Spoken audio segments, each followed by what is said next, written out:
Welcome, everyone, to the Joel Martin Mastery Podcast. I'm a networking expert and the author of the upcoming book, No Strangers, How to Build Community, One Relationship at a Time.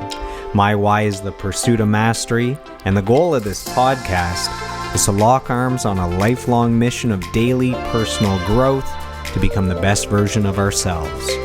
So let's dive in to today's episode.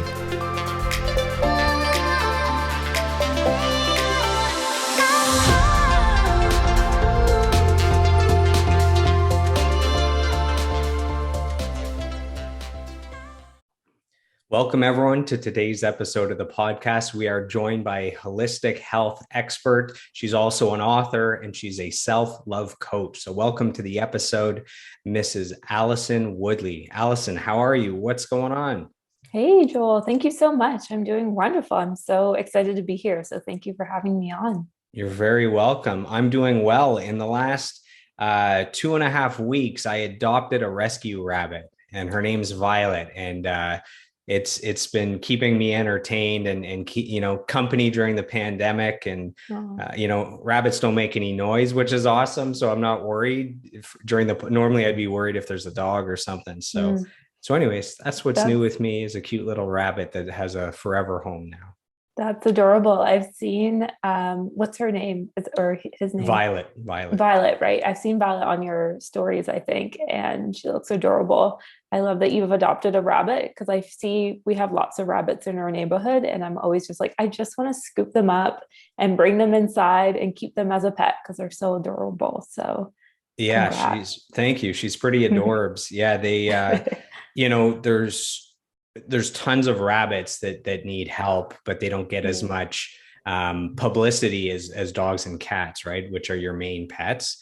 So anyways, that's sweet. And it's got me right in the feels, which is awesome. So we have our history is we met at a James McNeil Pure Spiritual Intelligence event. Now, it was either 2 days or 3 days. I can't remember. It was over a weekend. I met you and your husband, who was a guest on our podcast in the past. And I actually have a quote from James McNeil. So I know he's become a mentor of yours. He's a mentor of mine. So I reached out to him and he said, I just asked him, what is it about Allison that makes you so fond of her? He said, Allison Woodley is the kindest, gentlest, and most unassuming superpower you will likely ever meet. She has depth, intelligence, and inner force, yet she creates an unbelievably safe environment around her. Encourage people to take her very seriously because she will not force them to. So that's James McNeil. Oh, you're getting me emotional to start off. How am I going to get through this? Oh, no, there's only an hour to go. That's all good. So that's how we know each other. I'm all about networking and building community, and that's where we met, was at an amazing event, and we've been able to stay in touch since then. And it's been great, seeing you over the years evolve and grow and release a book and help women and coaching and your fitness journey and all that stuff. So I commend you on the continual striving towards your best self. Thank you. And it's amazing to come full circle too, that you went back to that moment from when we first met, because that's when that event that we were at, I had only met James sort of once before, and we hadn't necessarily met. It was just on stage. And then we got tickets to this other event where you and I met. And that was really a catalyst forward into all of this. So in terms of my deciding to write a book and getting into coaching and all those different transformations that we'll talk about today. So that was a really pivotal weekend for me, actually, that weekend when we first met. James is actually the first ever guest on this podcast. So he was episode number 2. Episode 1 is I did a little something, and episode 2 was our first guest. So that's cool that you've both been on the podcast. So you grew up in Belleville, which is, I guess, 2 to 3 hours from Ottawa. That's where I am now. And you're in the GTA, correct? Outside of Toronto somewhere?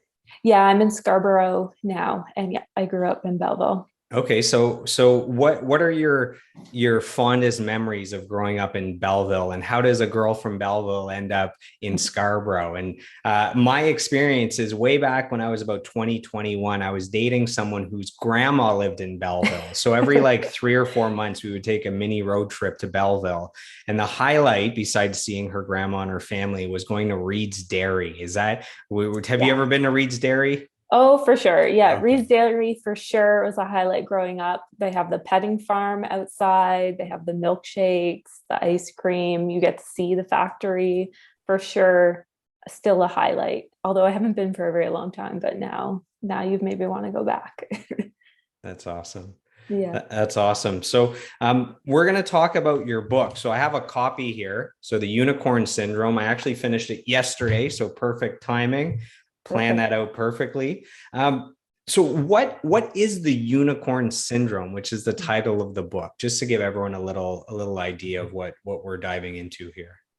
Yeah, the unicorn syndrome. So, this is what I call sort of the illusion that a lot of us women, and I'm sure men as well, but through my own experience, I speak for myself as a woman, and that is this illusion that we need to constantly compare ourselves to others and live up to this expectation or that is almost unreachable. So in my own experience, I share a lot in the book about how from a very young age I looked up to, fitness models on magazines who were tall and had long legs, and that was just not my body type. And so I made that feel like I needed to change who I was and how I looked in order to feel good about myself. And I think a lot of that comes from what's placed on us through media, through family, through things throughout our experiences that I think a lot of women and people can relate to. So I call that the unicorn syndrome, that it's kind of this disillusion of thinking that we aren't good enough to be that magic, sparkly, beautiful unicorn, that's kind of an unreal expectation that we try to live up to that really we can't. But in the end, the magic of it all is that, we're really already unicorns. We really already are that. And so that's really what the unicorn syndrome is. Yeah, comparison is the thief of joy. So, Yeah. behind me, we were talking about the posters before we got started. So, Jordan Peterson, he always says, you shouldn't compare yourself to others. You should compare yourself to who you were yesterday. Mm-hmm. Because me comparing to anyone but me is not a great comparison, because you're not the same and you have different upbringings and different environments and different skills. And so there's nobody in the world that you can accurately compare yourself to except to yourself yesterday. So if I'm always comparing to myself yesterday, and I'm trying to get in shape, and in your book, you don't want people to weigh themselves. I get it. But in this example, if I weigh myself today and I'm whatever, a half pound less, and I'm looking to lose weight than yesterday, then that's a direct one-on-one comparison that makes sense. So that's what I've heard for advice is you can compare yourself, but it has to be to yourself, which is a good metric to compare by.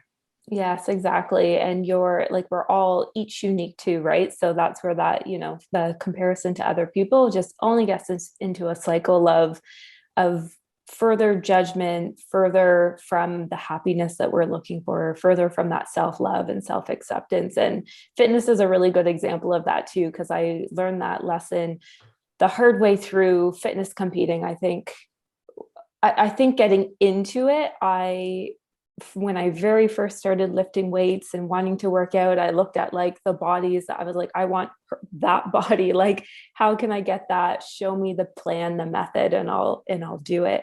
And what I learned was like, I'm never going to be that because that's not me. That's not my body. So it was that journey of, okay, I was over here where I was overweight and unhealthy and unhappy. And then now I'm feeling strong. I'm feeling confident. I'm feeling good in my skin in the way that my body looks and it being the best for me.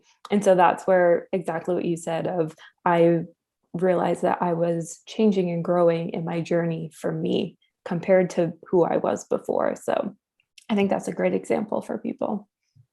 The other issue with comparing to other people is you don't know where they're at on their journey. So for Mhm. example, when you felt like you were out of shape and you're looking at these women, bodybuilders that are in impeccable shape, you're on day one of this journey and they're on day like 10,000 and you're trying to compare. And it's, Yeah. it's again, you can't compare because them on day one might have been worse off than you were, So if you knew that and you saw them on day one, you would feel pretty good if you were comparing. So that's another reason why the comparison isn't great. So when did you first start thinking about writing a book? Have you always wanted to write a book? Was there kind of a moment where that idea came to you? Was it inspiration from someone else?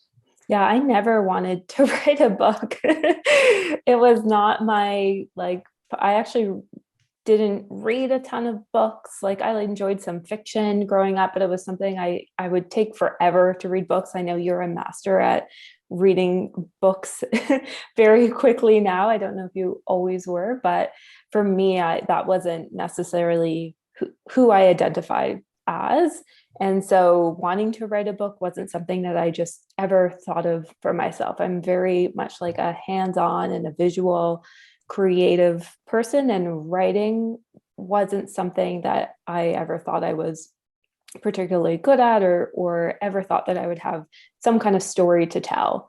And so it was just absolutely never on my mind.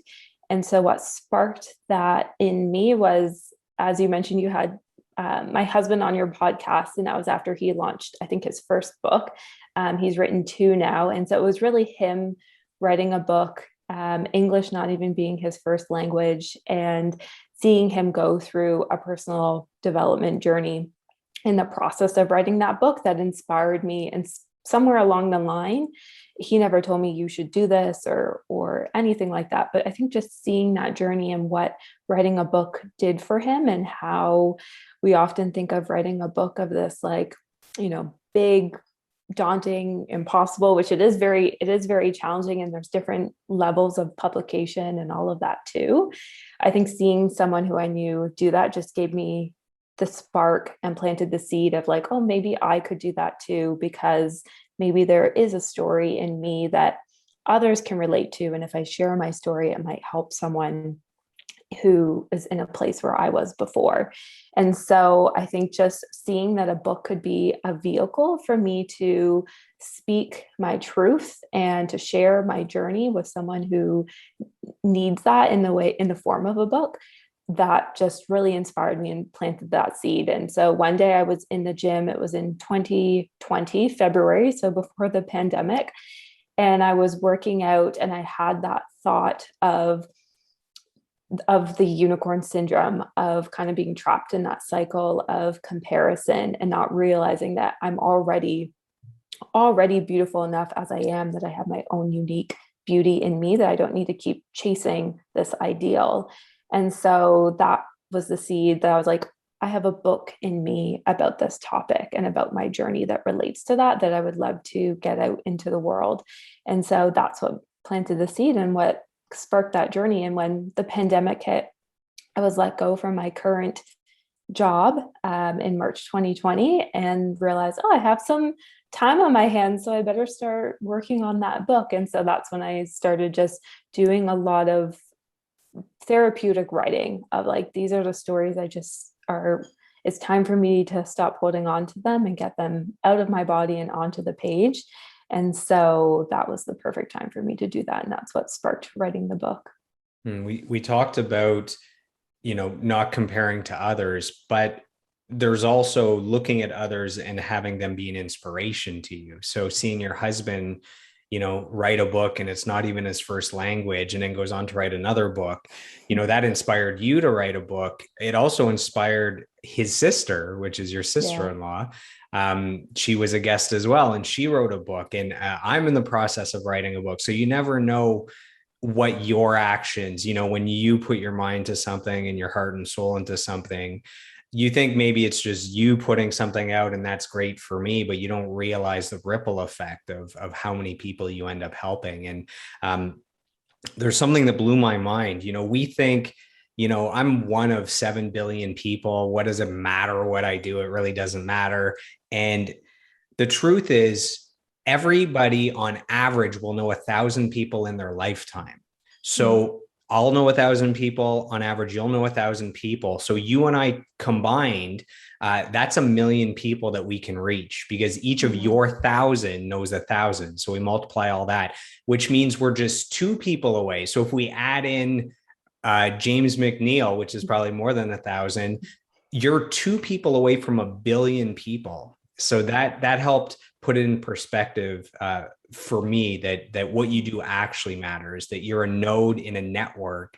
And now that everyone's actually connected with social media and you can reach the world at the press of a button. Maybe some people find that kind of overwhelming or daunting. And I find that inspiring, that the world is right there at your fingertips. That you could make a difference and you could do good out there. That's incredible. I never heard it put that way, but I love that. And I find that very inspiring too. I think the version of me from maybe 3-4 years ago probably would have found that very daunting. And I think that's another part of what inspired me to write the book and to become a coach, is because I felt like for a very long time, I was sort of a quiet, soft-spoken girl, and just kind of in the middle there, like kind of vanilla in some ways, and felt that because of that I didn't have a story, that I didn't have a way to impact people. And so it was better if I just kind of kept quiet and watched from the sidelines and let those other unicorns do their thing, inspire people, live a legacy, and all those incredible things. I felt like, oh, maybe I'm just not one of those people. I'm just quiet and I'll just keep to myself. So writing my book and taking on, I think that notion of what you said is like, knowing 1,000 people, you impact those people, they impact more people. It's just an incredible ripple effect that I think the world needs, is like each person standing in their truth and their greatness, helping others and making the world a better place. And it really is, as cliche as some may think, everybody can make a difference, and it's just takes one person to make a change. So you get the idea in February 2020. In March 2020, you're let go from your job and you start writing. And the book comes out not that long after that. I mean, some people take 2 years, 5 years, 10 years to write a book. Yours, it looks like within a year almost, the book was done and out. I guess maybe a year and a half or something for the book to come out, because it was released maybe a few months ago. But did you have a specific process for writing? Some people wait until inspiration hits, and it's hard for inspiration to hit. And then when I study professional writers, professional musicians, they actually just schedule it. So every day, I don't know, 10 a.m. to 1 p.m., they write for 3 hours. And it doesn't matter if it's garbage, if it's amazing, if it's a lot, if it's nothing. It's you create that pocket of time where inspiration can show up if you show up. So just as someone that's currently writing, I'm just curious what your process is or was. Yeah, I think I gave myself a lot of grace in that process of figuring it out. For sure, at the beginning, I was very motivated, and a lot of my inspiration came, I think, while I was like in the gym. So there were times when I'd be working out and I would have some kind of thoughts or some visions of my past would come to me, and I think about the lessons that I learned from those moments, and I would open up the notes on my phone and jot down those notes. And then times when I looked at my day and just had, now's the time I'm going to sit down and write about something that just sparked my inspiration. I don't even know where sometimes those thoughts came from. So I think a lot in the beginning was very organic and fluid, of just when I had moments of the inspiration, I just wrote. And I think closer, like more through the end or the middle process, I started to create more of a schedule of like every Saturday, I would take chunks of like 4 hours in the morning and just sit down and write as long as I could until I felt kind of burnt out from it, or like that was the end. So that was really my process in the end to get through the final nuggets of just pulling the book together and trying to make sure it was clear and concise. That's where I really relied on having that schedule routine. Otherwise, it was easy to kind of think, oh, I'll just, finish it eventually. So that scheduling was really important in the end in terms of just getting it done. So when you first open the book, there's a quote that says, "The one piece of advice I would give myself is just to be yourself." Why did you decide to open the book up with that? And why do you think that's so important to just be yourself? I think it's a lesson that we hear very often, and yet there's still so many things that just affect our judgment of ourselves and our actions that we take in life and the things that we think based off what we think other people want us to do. We pick certain careers, or we stay in a career that we're unhappy in, or quite often with fitness too, we think we need to lose weight to make somebody else happy. Well, we think it's supposed to be for ourselves, but really it's just all these influences from other people's opinions. And in the end, we don't really need to lose weight. It's not for us at all. We just need to love ourselves and love our bodies. So I think so much of just the outside noise of the world impacts the decisions that we do. And when we are constantly following other people's opinions or looking for gratification from them, then we're never happy. We're never satisfied. We never reach that enlightenment or self-actualization or a peace within ourselves. And so I think that's just the truest thing of like all those times thinking back to growing up when you're kind of exploring yourself and the things you like to do, and not listening to other people's opinions to say like, oh, that's not cool, or like, why would you like that? Those kind of things that hurt us in ways. And sometimes we just brush them off, and sometimes they store in our bodies and we hold on to those, and without even realizing it, it can hold us back from different things in our life. So I think that notion of just embracing who we are and being true to ourselves is just such a critical thread that affects our lives in so many ways. So, talking about being true to ourselves, most of us aren't living the lives that we dreamed about as kids. So why would you say it's important that as adults, we still find a way to kind of cultivate that childlike wonder and to, maybe think back on what lit us up as children and what we loved and how we played and imagined and all those things? Yeah, definitely. I think that's what life is about. And I think somewhere along the line, many of us, and not all of us, because there's lots of great inspirational examples of truly successful people who are happy and living their passions. But I think a lot of us start to take life too seriously.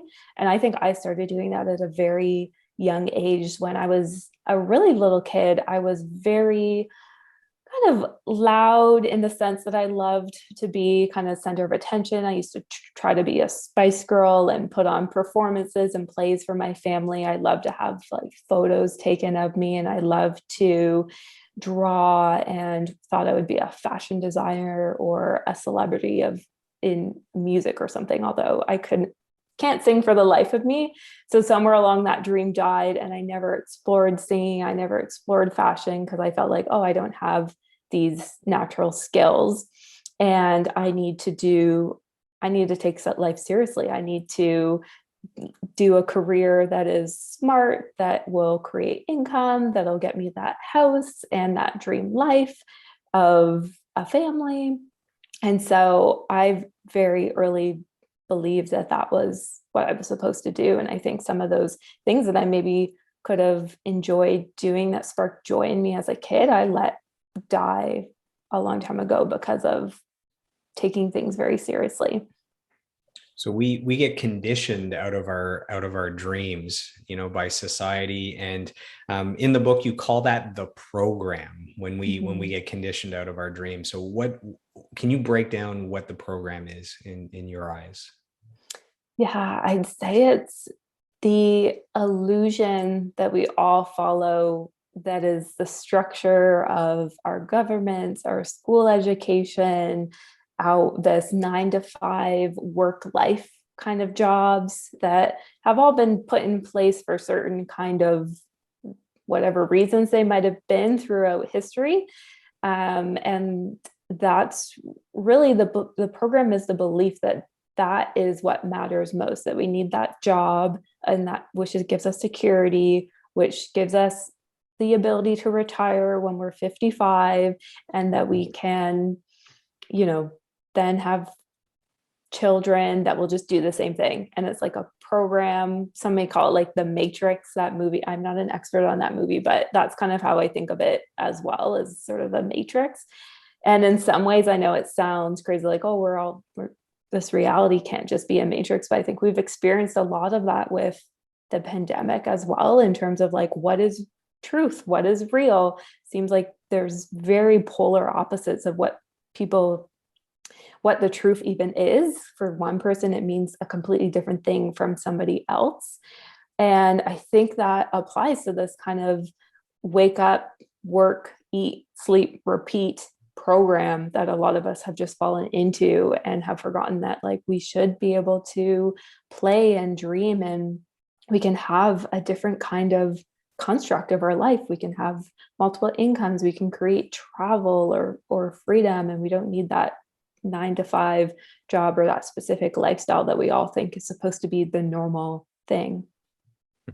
When you talk about kind of doing the same thing over and over again, it just reminded a lyric of a Nine Inch Nails song came into my head, and he says, "I believe I can see the future because I repeat the same routine." So if he's always doing the same thing, it's like he can see the future because he knows tomorrow is going to be the same as today, and a week from today is going to be the same as today. So anyways, that line just popped into my head, so I thought I'd bring it up. In the book, you talk about vividly remembering the first time as a kid that you felt fat and embarrassed of your body, and where you remember being bullied from other kids. How did those moments change your life, and how did they affect you for years to come? Yeah, I don't think I realized in the moment how maybe triggering it was, since body image and bullying wasn't something that was talked about really at all when I was in school. And it wasn't something that I suffered from a lot of, but those were just two very distinct memories that I had. And I think even in the time I maybe had brushed them off, it was something that came to my memory back a couple of years ago when I was, looking at, why am I still struggling with these feelings of not being good enough, still not feeling good in my body, feeling like I have extra pounds to lose, even though I've been on diets for over 10 years. Like, why am I still feeling these things? And those are some memories that came back up for me. And I think the significance of them in terms of how they affected me throughout those years was they sort of stifled that freedom of being who I truly am. So I think in some moments of being in school and not wanting to raise my hands, or trying to think of looking in the lunchroom and being like, where should I sit, or who should I sit with?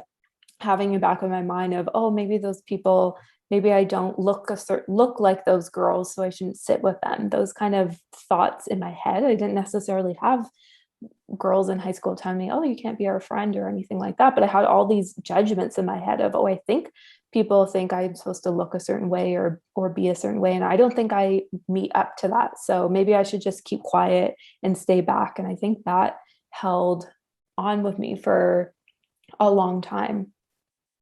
You just talking about that brought back a memory I haven't had since I was a kid.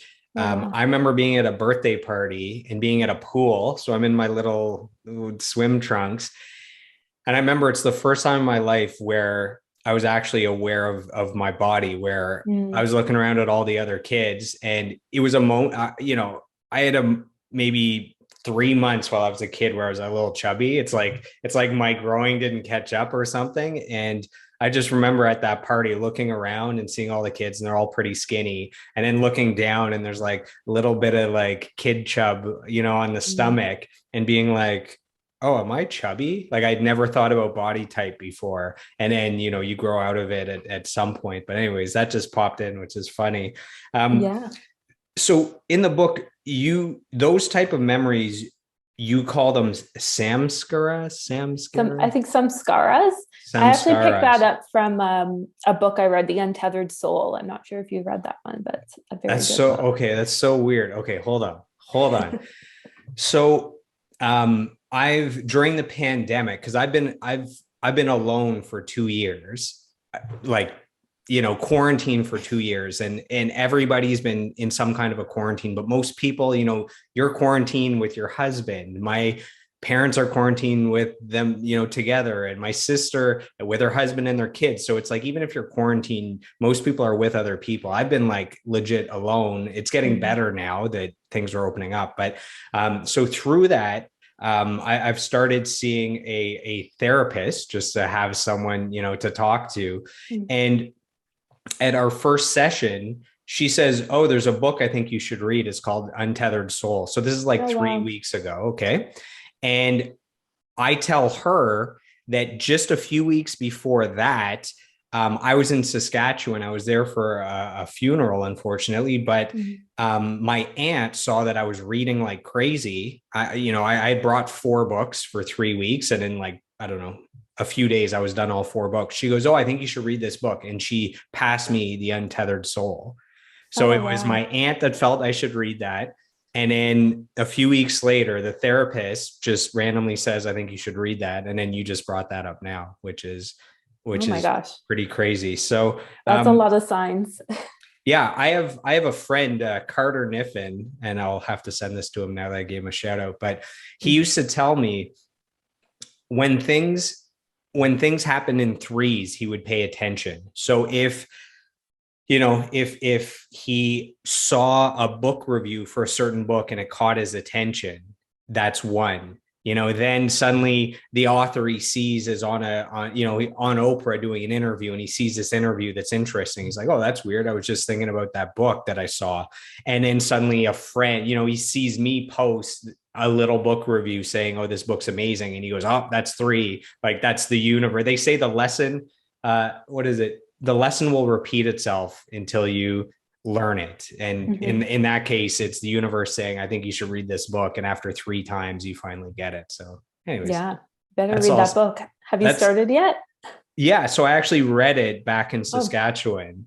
But I don't remember that term, or maybe he no. had lots of terms like that and I just didn't pick up on that one. So what can you break down that term a little bit? It's for bad dreams, or what is it No, I exactly? think what it is another term for it would be like energy blocks. So our body processes emotions and events and experiences because going back to the beginning, everything is energy, right? We're all vibrating frequency and energy. So when we have experiences, we feel certain emotions. If we have, something that we're grieving, or something that hurts us deeply, or even incredible experiences that feel really good, that are wonderful, like a graduation or a wedding, a baby, certain things like that. We store those. Our body stores memories, of course, not Hmm. just in our brain, but our body physically stores memories. So the samskaras, from my understanding from that book, are like energy blocks of repressed emotions that get stored in the body in certain places as memories in physical energy. And so these energy blocks that can be sort of stuck energy can manifest later into certain diseases or illnesses, or it could be some kind of, say, if you have a trauma of being overweight or bullied in that sense, and now your body is carrying more fat from that emotional trauma, it's manifested itself from like a physical energy to a from a non-physical energy into a physical energy within your body. So there's lots of different ways. Sometimes acne, there's all sorts of different connections there. And so I think that's what exactly those samskars are, is just that energy block within the body, but they can be released. So one is processing our emotions when we go through difficult times and allowing ourselves to fully express and release, let go of, crying, journaling, talking to therapists, talking to friends, whatever it might be, to get through those difficult experiences. But then if there's traumas or pain that are old from childhood or growing up, I think there's ways to, again, still release those as well through a coach or therapy, or again, forgiveness, journaling, lots of different exercises, but it's about moving that blocked energy. So I remember hearing that if you still have an emotional reaction or attachment to a memory that's over a year and a half old, that means you haven't properly processed that event, or you haven't learned the lesson yet. Mm-hmm. So if you think, there's a breakup 3 years ago, and when you think back, it still hurts you, and you think of the good times and the bad times, and you don't see it as like a character in a different story, it means you need to sit down and you need to write that all out, write out the entire experience until it's just this story that you can read without being attached to it. And I think that's pretty much what you're saying. Yeah, that's exactly what I'm saying. And I think too, so regret and guilt and I'm missing the word, not revenge for someone, but when you are, why am I forgetting the word? What were the other two words? Regret, revenge, when someone does something and you're not able to forgive them for it. I don't know, you're holding on to a grudge. I don't know. Yeah, like a grudge. People hold on grudges for a very long time. Hold on. Oh God. Okay, wait, give me 2 seconds here. You start to feel oh God. Anyways. Resentful. That's the word. Yeah. Yeah. Okay, sorry. Just had between the two of us, we we can't come up with that word, but that's actually the word I was looking for. So yeah, and that they say, I'm not sure what the saying is, but a lot of people say too that the only person you're hurting when you are holding a grudge against someone else is yourself, right? That person has no idea. They're just living their lives, not realizing how much pain you're putting yourself through, thinking of, I should have said something to them or did something differently. And exactly what you said of when you can't let go of that without feeling rage when you think about that person or you think about that moment, then you're still holding on to that. And the only person you're hurting is yourself.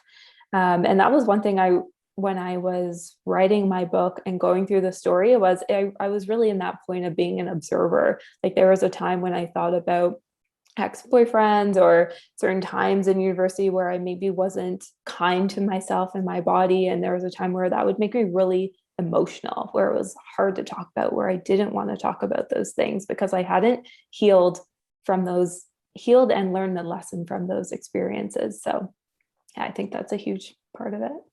Yeah, I've heard if you aren't forgiving someone, or if you're seeking revenge, it's the same as drinking poison and assuming that they're going to die or they're going to get hurt. And the other saying is, before you go on a revenge mission, dig 2 graves. So some pretty dark quotes, but that's what came to me. So I need to offset those 2 dark quotes. So here's a quote that you will like. I reached out to another one of your mentors, Jen Spiegel. Did I say the last name right? Yeah. Okay. So. Yeah. So I actually, a few years ago, I was at an event and she was one of the keynote speakers. So I met her there and we've stayed in touch. So I reached out to her as well.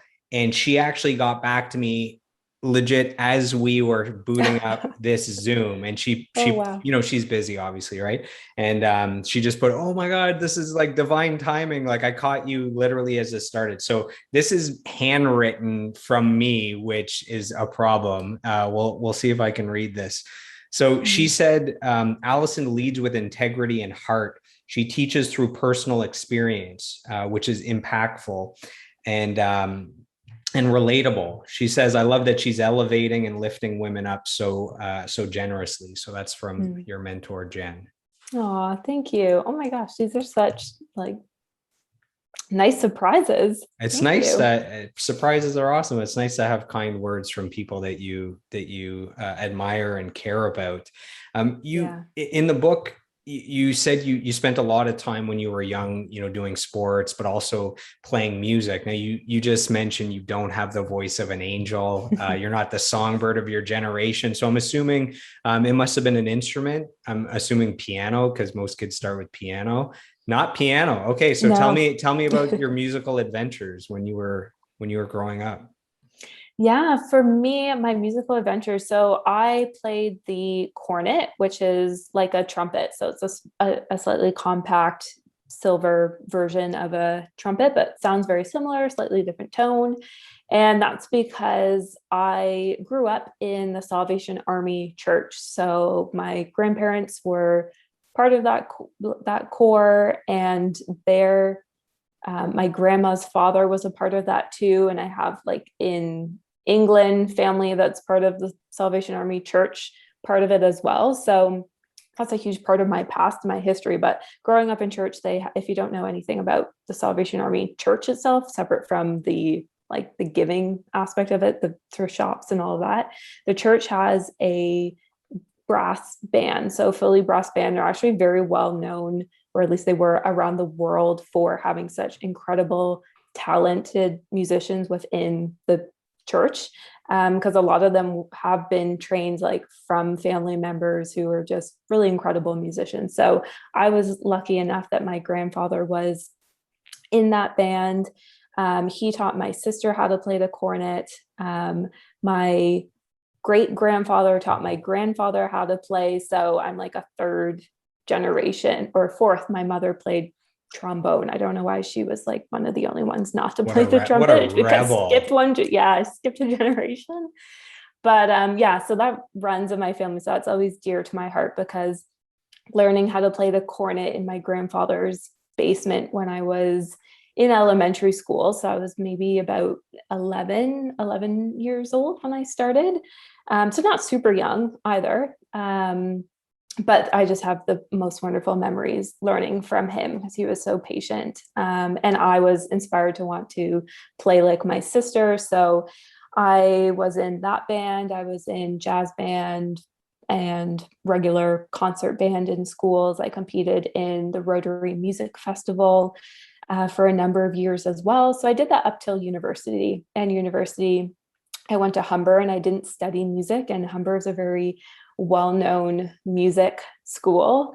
And I just never got into the bands there. I think I was a bit intimidated by very professionally talented musicians. So although it was a passion of mine, it wasn't something I continued beyond university. But Do you still have the instrument, and do you ever play?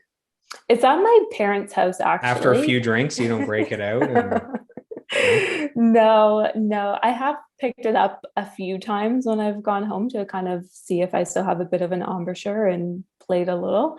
But it's not something I pick up. I do think back when I think about times when I need a pick me up, or that childlike wonder doing things that we loved when we were kids. I have thought I should bring that back here and just pick it up when I need a little reminder of that childhood passion. When I was reading the book, there was a chapter title that stood out, and it was "Honor the Wound." What do you mean? What do you mean by honor the wound? So honor the wound, that goes back to. It sounds like it would be a great name for a band, like a heavy band. I might start a band called Honor the Wound. Anyway. That would be great. I'll give you credit. Let me know if you do. Okay, yeah, I can trademark that. Cool.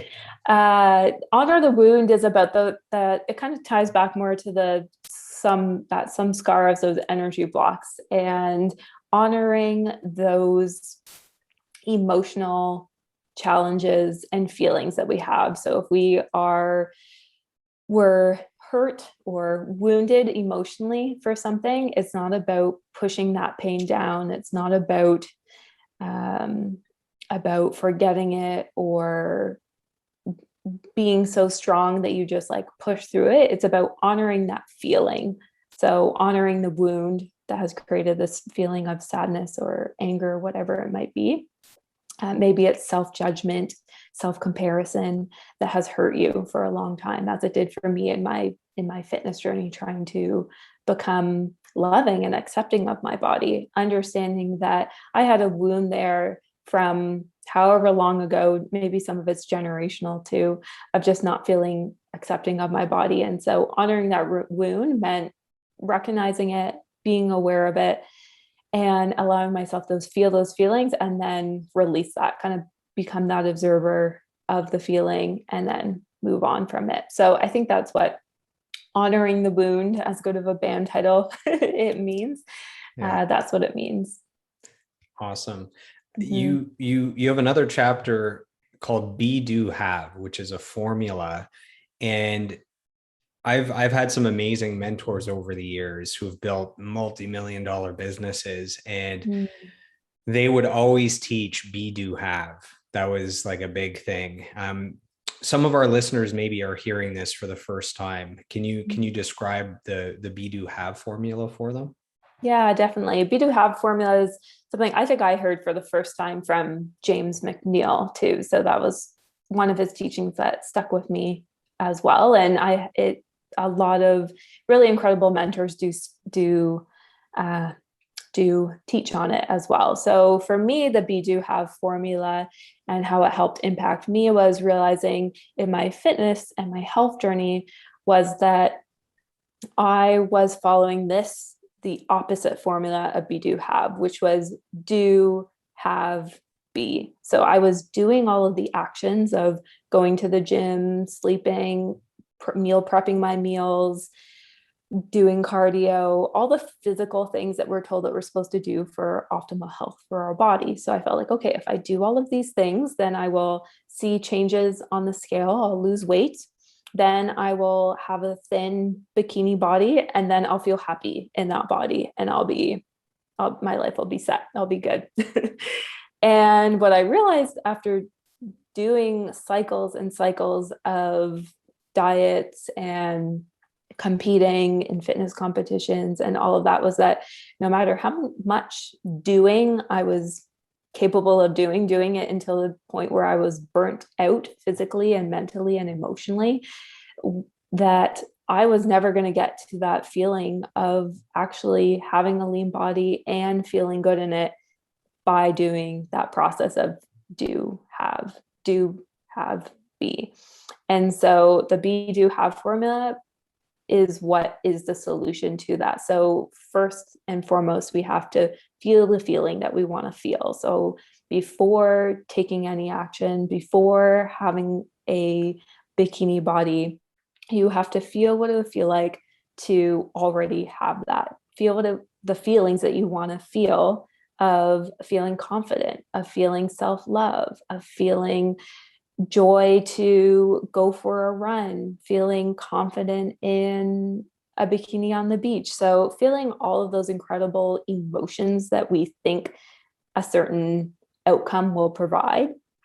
All we have to do is first focus and understand what those feelings are. And we can cultivate feelings by just sitting, thinking of memories, thinking of emotions, and we can cultivate those feelings without actually achieving anything. And so the magic part is that I've learned through that Be Do Have formula is when we first start with the feelings, and when we can feel those feelings consistently and practice them, maybe it's in a meditation or different tools during the day that help you feel those feelings, we start to reprogram our mind to then take action. So after we be, then we do action that isn't necessarily the actions that we would have taken if we just said, tell me how to lose 5 pounds or 20 pounds, and someone gives you a list of things to do. Now, since we're already taking action that's inspired from the feelings of being how we want to be, now our actions are in alignment with those feelings.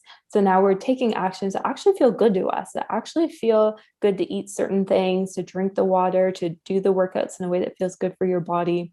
So now you're not only doing the actions that will get you the result you want and the feeling ultimately, you're also, I just lost my train of thought there. Shoot. You're also taking inspired action. And so from that inspired action, then you most likely end up with that body that you thought you wanted, or that body may look different from that magazine cover that you saw, but it's your body in its healthiest, most optimal state. And how can you not feel incredible when you're in that state? So it's really that cycle of be, do, have, which is a really magical formula. And that's how I think of it. And that's how I've applied it to my life. I'm not sure if you've had some different experiences, Joel, but that's how I explain it. Yeah, you know, everything starts with a thought, a thought and a belief. So if you can envision yourself as being healthy, and you can believe that it's possible, and then you start acting like that person, someone that's capable of being in shape, and if you are that person, you will go to the gym, and you will go for jogs, and you will eat healthy, because that's your code. That's the code of a person that is fit. So yes. My experience with the Be Do Have formula has been a positive one for sure. So I believe in it, and I've heard enough incredible and successful people talk about it that it's legit. Absolutely. So this is a weird segue, but I'm a huge UFC fan, and you have a quote in your book from a UFC champion. So Dominic Cruz, you have a quote that says, "You will either be a host to your God or a slave to your ego." So it's a good quote. So my question is the quote there just because you like the quote, or are you actually a closet UFC fan? I'm sorry, I am not a closet UFC fan. I did hear that quote, I think through something I was listening to through James McNeil, and he is a massive, fan. what, he picked that up. Yeah. When I lived in Mississauga, around once a month, James McNeil would come over and we'd watch UFC together. So I should have assumed that was the connection, which is funny. Yeah. He has some funny UFC stories of going to events and hanging out with the fighters and all that stuff. So we talked about running a little bit. You just described, when you become that person, then you'll start running. Why do you love running? Like, what is it about run? Most people hate running, except runners who love running. What is it about running that you love? I'm sure a big part of it is the benefits, but it's also the actual act of doing it, where you push your limits and you accomplish something and you clear your mind. I'll let you talk about running. Go ahead. Yeah, thank you. I love running. So when I started running, I definitely did not love running. I was one of those girls in high school. I remember we'd have to run around the track, like you'd have to run a certain number of times. And I usually walked with my friends, like for some reason we were allowed to walk, I guess. And I was always walking around that track. I was not running with like some of my friends who would run track and just do circles around me. So I never wanted to run, but I started running because I thought it would help me lose weight. So I started with that technique of running to one telephone pole, walking to the next, running to the next. I remember having terrible shin splints for so long after starting, and I hated that, but I was determined. So I just kept trying, and eventually I hit a wall somewhere where it just started to feel more enjoyable, where I was able to run, breathe more naturally. My body didn't hurt while running. I started not getting side cramps. I used to get really bad, I'm not sure what they're called, Charlie horses, or just side abdominal cramp pains when running.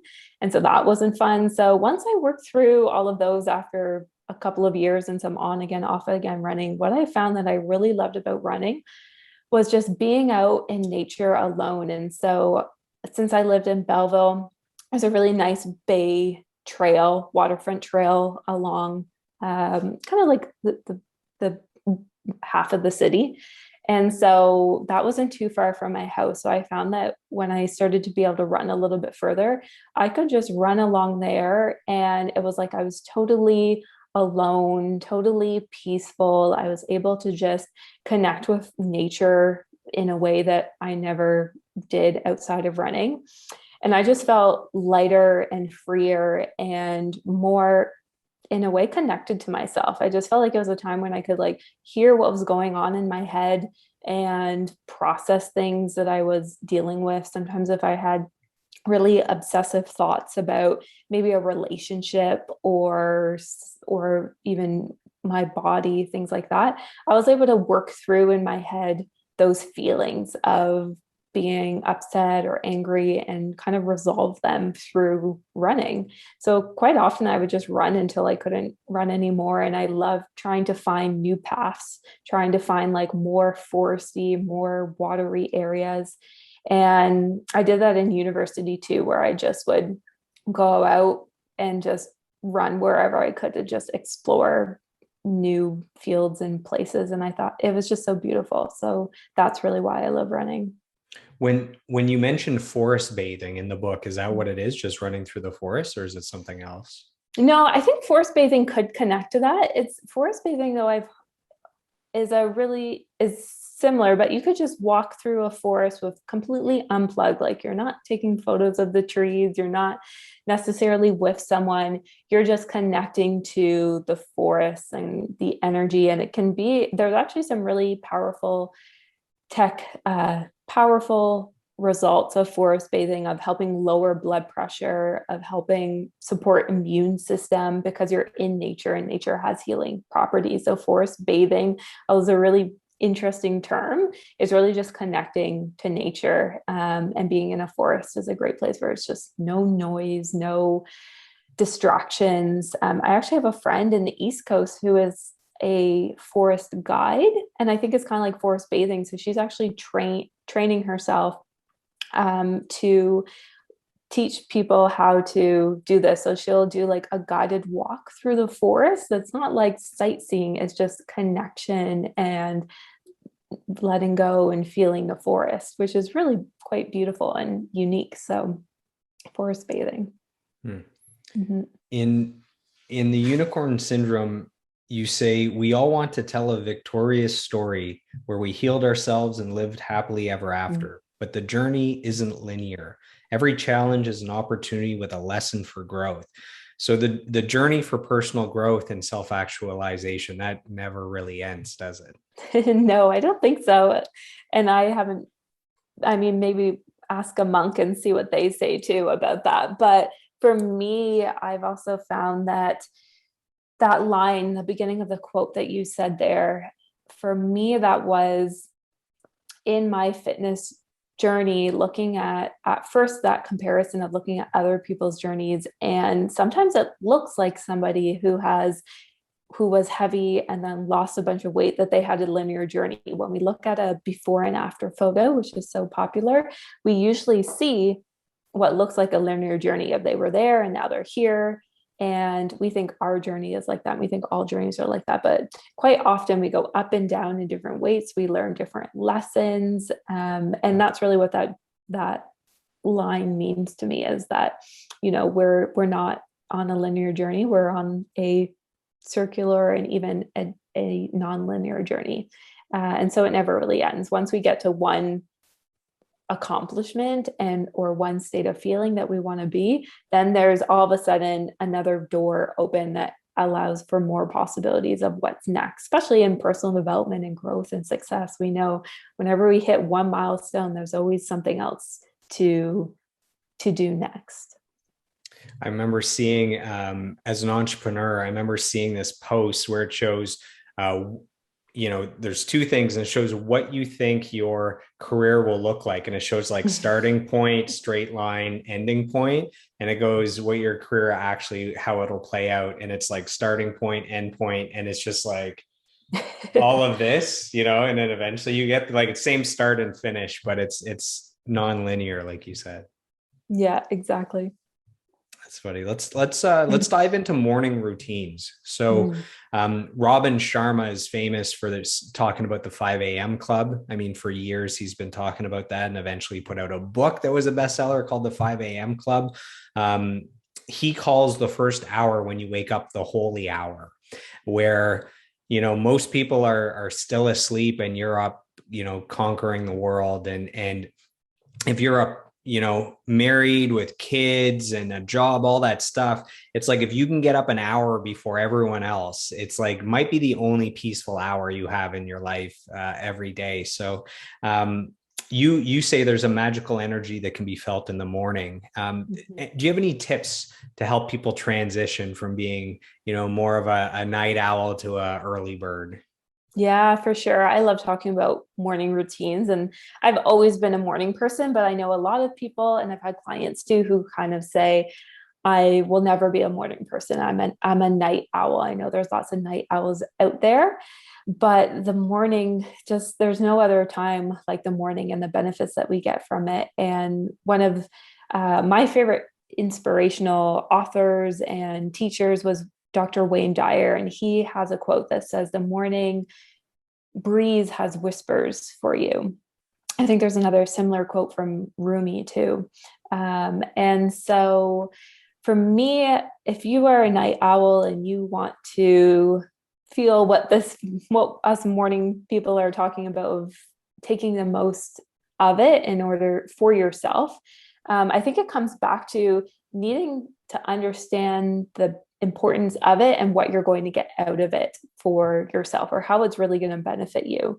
And I think it comes back to that simple analogy of filling your cup first. I think if your cup is already, you wake up in the morning and you just rush into, it could even be rushing into a workout, it could be rushing into looking at your phone, emails, the agendas of other people and not first yourself, your cup is full before you even started your day. And you're going to end with a cup that is just a cold, overflowing cup of tea. And nobody wants that. And so that's where that morning, that power hour in the morning, where you get up, where it's still, where it's quiet, where you have that opportunity to fill your cup and to do what feels in alignment with you.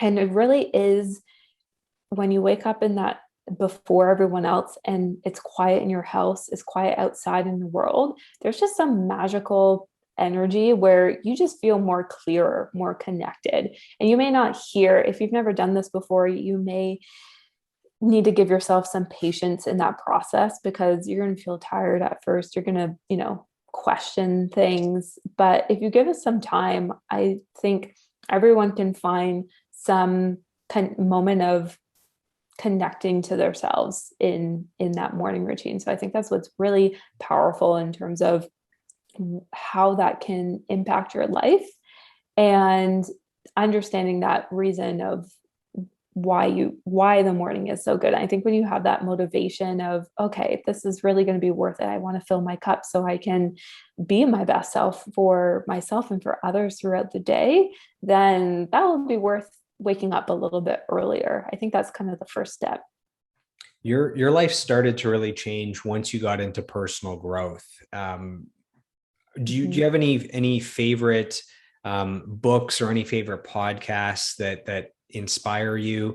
In your book, you talk, you've already mentioned Dr. Wayne Dyer. In your book, you talk a lot about Dr. Joe Dispenza and his book Becoming Supernatural. That's a book I read earlier this year. That's a great book. Any books or podcasts that have helped you along the way, or that you recommend to our listeners?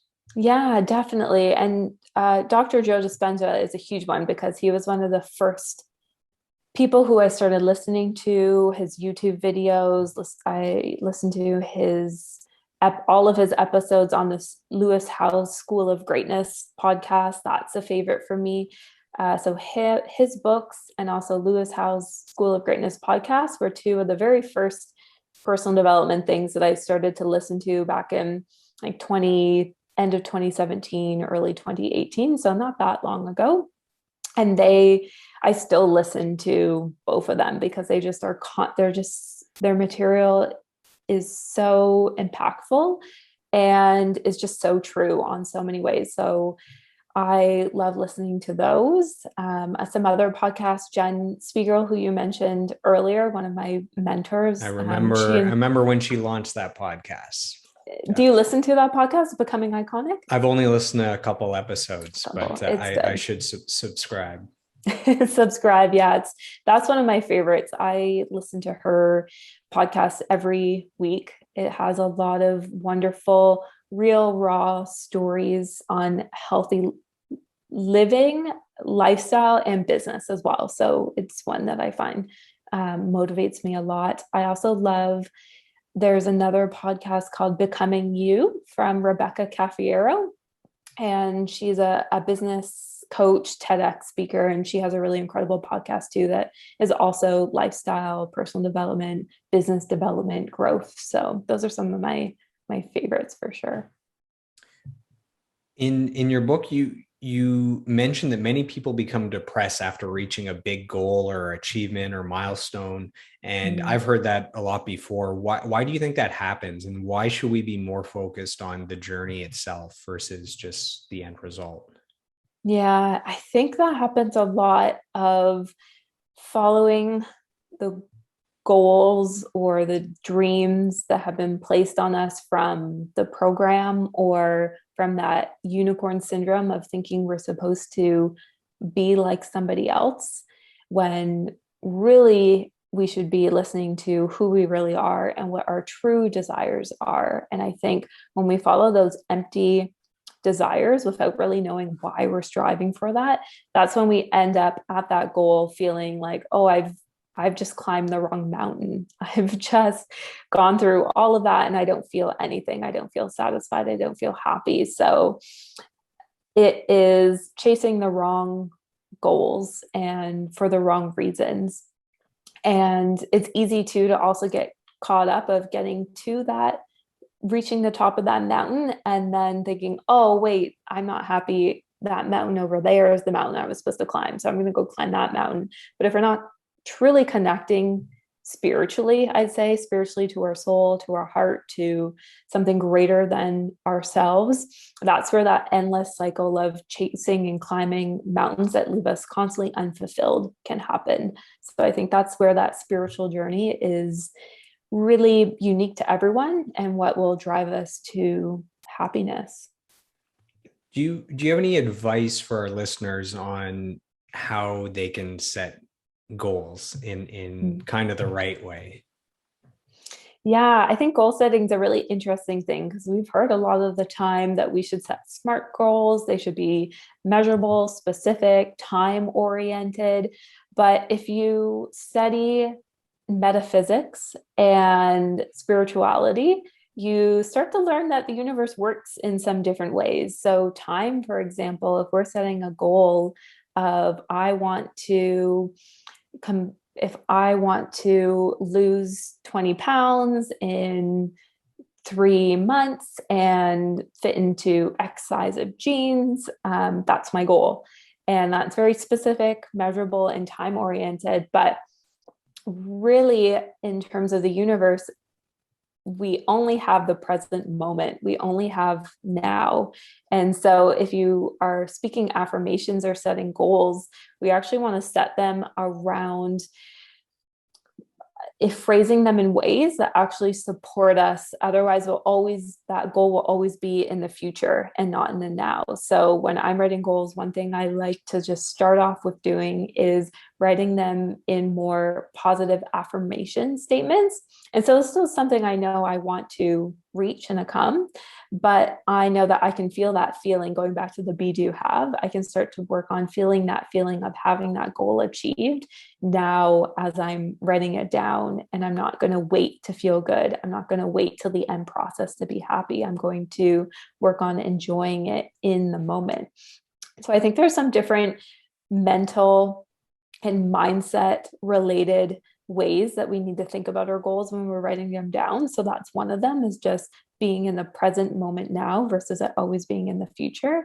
And I think enjoying the process is a big part of it too. I think when we understand our reasoning why we're setting the goal and what it means to us and making sure it's in alignment with ourselves, then we are more likely going to take inspired action, to be doing habits and taking action that feels good to us. And when we do that, we're more likely to get to the goal. So often, especially if it's a fitness goal or if it's a business goal of, oh, just when I hit this sale or make this launch, then I'll feel really good. But quite often, if we aren't enjoying all the steps in between, we're probably never going to get to that launch, because we're just setting ourselves up for failure by not doing what really feels good to us, by not doing what is inspired action. So about 3 years ago, I was in a really dark place, and there were two books that helped me kind of turn things around. So one of them was Anatomy of the Spirit by Carolyn Mace, and the other one was Ask and It Is Given by Abraham Hicks. And you have an Abraham Hicks quote in your book. So I'm just curious, what is it about that quote or about Abraham Hicks, that their teachings that speaks to you? Yeah, I have read that book too, Ask It Is and It Is Given, and one or two other of their books too. And it's really interesting because I know before getting into personal development, hearing the construct of Abraham Hicks and sort of the channel alignment of the Sounds voice a little that speaks crazy through. It does, right? Until you realize what they're teaching is pretty profound. Yeah. So it's something I never thought I would have picked up. So I know a lot of people can relate to that. They think, we think, oh, that's kind of crazy. Like, how can that be true? And I think there's just so much that we don't know about the world, about the universe, about our health, that life is a little more amazing when we open ourselves up to new possibilities. So I allowed myself to be open to reading that book. And when I did, I was just so amazed at the way that how clearly and obvious they speak about your thoughts and how your thoughts work, and beliefs and law of attraction. They just put things in such a clear way that it just makes everything feel more achievable, more doable, more exciting. And so it just speaks to me a lot. I love their teachings. Speaking of loving their teachings, I loved your teaching in the book, The Sweet Dreams Imagination Technique. That really resonated with me. I thought that's a good idea. I should start that. Can you share what those steps are with our listeners? Definitely. So the Sweet Dreams technique is a combined of a few things that I have heard and learned from Dr. Joe Dispenza. Talks a lot about the subconscious mind, and he's also a big morning person, of waking up in the morning, of feeling the feeling that you want to, using your meditation to feel that feeling of the elevated emotions that you want to feel throughout the day. And Neville Goddard is also an older teacher. My husband Rodrigo loves his content, so he had listened to it a lot and had shared with me a lot of his teachings and contents. But he speaks a lot about the nighttime as well, and when we fall asleep, that's really the doorway to the subconscious mind. So that's where I started doing this sweet dreams technique for myself, in order to work on really visualization. And so what this technique is, it first starts with the step one of awareness, which is becoming aware of what we're thinking about when we're falling asleep, which for most people is their to-do list for the next day, the stresses or the things that went wrong during the day that they just had. And that's a lot of negativity. And it's not a great way to fall into your dream and restful sleep, because really when we're sleeping, our body is doing so many incredible things to heal, to restore, to store memories, to heal our cells in our bodies, to regenerate. So we really want to be going to bed at night from a positive place and use that time for our bodies to work optimally, because most of us don't think about it at all. We just go to sleep. But what the power is if we cause ourselves to think and be aware about creating an experience we want to have. So say if you have a goal, which is a fitness goal, think about how good it will feel to have reached that goal, or think about how good it feels to just feel good in your body and to maybe go for a run and have an enjoy. Think about those experiences around being physically healthy or feeling confident in your body. Think about those as you're falling asleep. And really that's sending a signal to your subconscious mind and implanting a seed. And that's really turns into just subconscious work that your brain does while you're sleeping of making that your reality. So you may wake up, if you do this consistently, you may start to wake up and notice that you're feeling better when you wake up. You may start to subconsciously and unconsciously change your habits throughout the day, because now you're starting to reprogram and rewire the pathways in your brain just through doing a technique of visualization at night and kind of resetting that subconscious thinking. So that's really how, and just kind of a high level surface of how incredible that process can be. And it's really comes down to awareness and visualization of what the sweet dreams technique is. And talking about things to do before bed and when you first wake up, why is gratitude so important? And why should we be writing down 5 things that we're grateful for? You do it in the morning, I do it at night, but just period, why should people be doing that regardless of what time? Yeah, regardless of the time, gratitude is the most powerful attractor. From what I've learned and experienced is that when we feel feelings of gratitude from a place of really authentically appreciating, that's how we attract more experiences to be grateful for, more things to make us happy. Because really, again, it comes down to that energy and attraction. So when we're feeling gratitude, we just get more experiences of more things to be grateful for, which is just, how good is that? So that's why gratitude is really powerful exercise to do. And there's a book, The Magic, by Rhonda Brymes, which is also a really wonderful book that has a ton of, right? Yeah, exactly.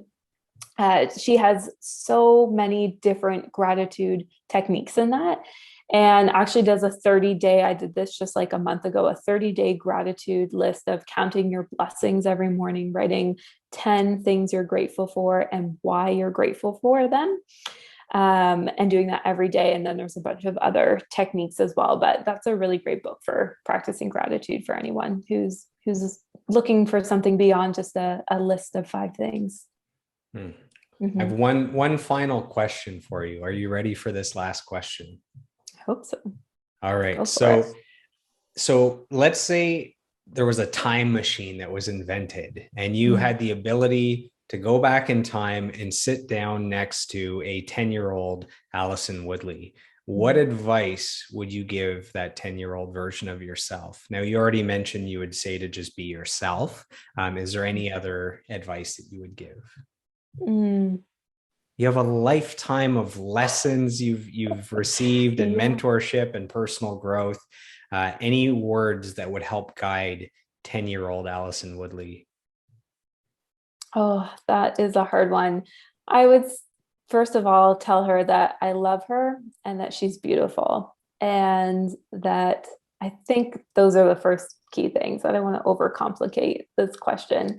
I think just having that self-acceptance from just such simple words, I love you and you're beautiful, really would help little Allison in so many ways of self-empowerment, self-belief, self-confidence that just would stem through so many areas for so many years.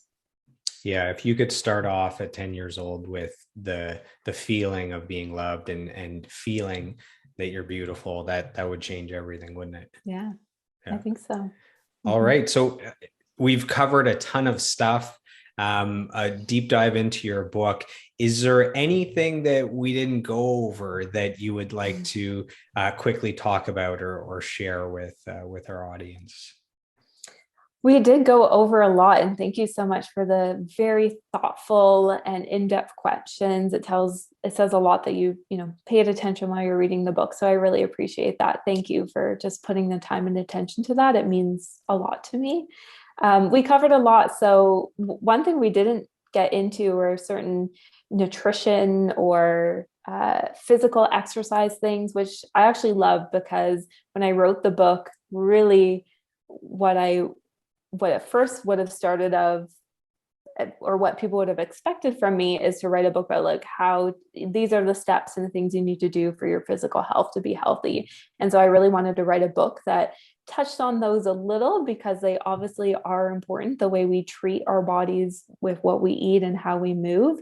But talking about the metaphysical and the non-physical and the spiritual and the self-love aspects of it is what I really wanted to express the most in my book. So the fact that you did pick up a lot of that and that was your understanding and interpretation of it means a lot to me. So thank you for hearing my words in this story very clearly. So no, I don't think there's anything beyond that we need to chat about today. My copy of your book has yellow highlighter all over it, so it's been well read. Yeah, so you were talking about the diet and health and nutrition and all those things. So why don't we pick one of the following real quick that you can dive into? So you have a lot of lists of the 3 of this, the 4 of this, the 10 of this. So real quick, why don't you pick one of these to just break down very quickly and we'll wrap up. So there is, let's see here. So there's the 4 components of a mental diet. There is, hold on here. I got a bunch of them at the back here. So yeah, then there's 4 more things. So what are the 3 daily principles of nutrition? There's the 10 pillars of nutrition, and there's the 4 fundamentals of movement. Are there any of those 4 lists that you would want to share the most? That's a good one. So the list that, just for listeners, the list that you're referring to is in the section of my book about the 4 dimensions of health. It's near the end, right? Near the end. Yeah, that's when I start. Because we got to get the mind right before we get the body right. Yes, exactly. Yeah. So in this 4 dimensions of health, I chat about your spiritual health, which we talked a lot about today, your mental health, which we've talked about a bit, emotional, which we dove into, and then of course physical. So the physical things that we do to help our body, which I think in the end is almost the least important if we want to, of the 3, if we really want to create a change, because they're in some ways the most obvious and the most overlooked. But yes. So in terms of those different lists and techniques, the mental diet one, even though this kind of falls into, again, that mindset and spiritual component of it, I think is a really important one, because that's actually paying attention to what you listen to, what you read, what you watch, and what you say.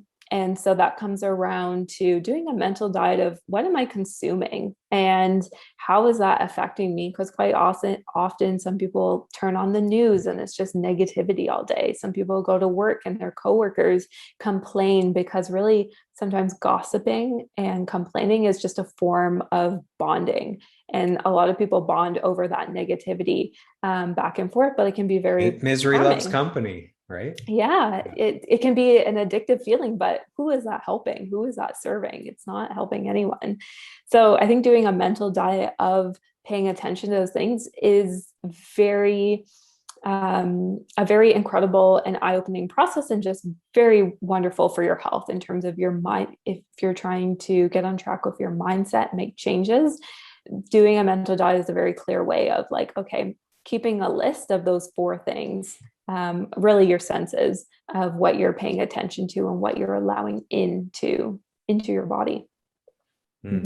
Awesome. So as we wrap up, Where can our listeners find you online? So a website, social media links, all that stuff. If someone wants to buy the book, if someone wants to reach out to you directly, if they want to work with you. So I'm not saying to give your cell phone number, but can they direct message you on Instagram, or, is there a contact page on the website? So can you share all that stuff? Yeah, absolutely. So I'm very active on Instagram. So you can follow me at Allison.Woodley, and that's Allison.Woodley, Woodley. So you can find me on Instagram. I'm also on Facebook. I have a free healthy living habits community. So I do lots of trainings and share information on mindset around loving your body, self-acceptance, those sort of things within that community for anyone who's just looking for a little extra growth and collection of really positive people. The women in that group are really, really genuine and lovely. And I have a website. It's AllisonWoodley.com. So very easy. On my website, I also have a blog with resources and articles all about the things that we talked about today, from self-love and body image to physical exercise and nutrition. And you can get my book, The Unicorn Syndrome, you can find it on my website, but the best place to order a copy is on Amazon. So you can go to amazon.ca or .com. There's reviews there you can check out as well. And yeah, that's the best place. You can also message me if you want a signed copy too. And I'm happy to sign copies and send them to people as well. So it's pretty much the same price as on Amazon, but those are the best places to find me. So thank you so much, Joel. No problem. Perfect. So yeah, that was about an hour and a half already. Just flew by. And thank you for your time. I really appreciate it. I took lots of notes. So I took lots of notes from this interview, and then I highlighted a lot of the book so I can go back over those things and implement them. I know the Sweet Dreams technique. I'm going to put that into place very soon. So thanks again for hopping on this podcast episode. And thank you for the work that you do, helping a lot of people. And thanks for sharing all this wisdom today. I appreciate it. Oh, thank you so much, Joel. It's an honor to be a guest on your show.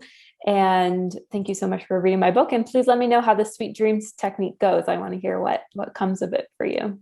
Perfect. All right, guys. Thanks for tuning into today's episode, and we'll see you next week. I hope you've enjoyed today's episode, and I'd love to hear from you guys. My goal is to grow this podcast organically, where you're giving me feedback on topics you'd like me to cover and guests you'd like me to interview. You can reach out to me on Facebook, Instagram, and YouTube at Joel Martin Mastery. Joel is Joel, and on Twitter at Joel Mastery. So I am done. I am complete. I approve this message, and I'll see you on the next episode.